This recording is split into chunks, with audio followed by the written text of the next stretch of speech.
Bienvenidos al canal. El día de hoy veremos las armas usadas por los samuráis. Las armas samuráis y su historia reflejan la evolución del arte de la guerra en Japón a lo largo de los siglos. Aquí tienes algunas de las armas más representativas y su contexto histórico. Comenzamos con el tachi y katana.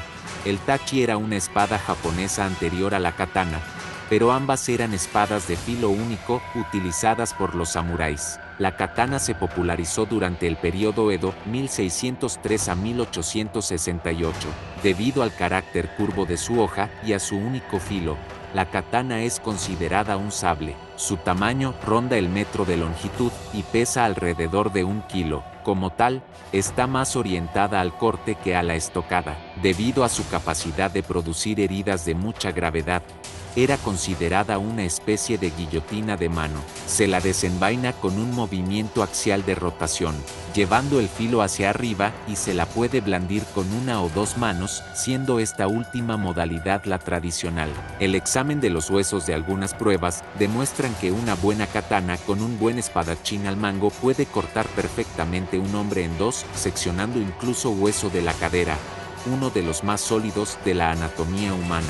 Seguimos con el wakizashi, espada corta que se llevaba junto con la katana. Era una parte esencial del daiso, el conjunto de espadas utilizado por los samuráis. El wakizashi también es un sable corto tradicional japonés, con una longitud de entre 30 y 60 centímetros. En el caso del más corto, seguimos con el tanto, un cuchillo corto utilizado como herramienta y arma auxiliar. A menudo, formaba parte del atuendo diario de un samurái. Continuamos con el yari, una lanza japonesa que tenía diversas formas y tamaños. Era versátil y se utilizaba tanto en formaciones de batalla como en combate individual. El yari gradualmente se hizo más popular que el arco largo como arma para los samuráis, por lo que las tropas a pie siguieron su ejemplo y los usaron extensivamente. Se cree que la yari se derivó de las lanzas chinas.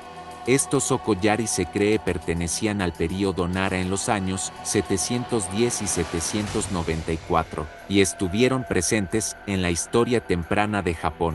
Seguimos con la naginata, una lanza con una hoja curva en la parte superior, parecida a una alabarda. Era efectiva para cortar y golpear a distancia. Como arma militar, la naginata fue muy importante en los campos de batalla, donde en un principio era llevada por la infantería para defenderse de la caballería, aunque en periodos más tardíos de la historia de Japón fue adoptada también por combatientes a caballo. Continuamos con el yumi, el término japonés para arco.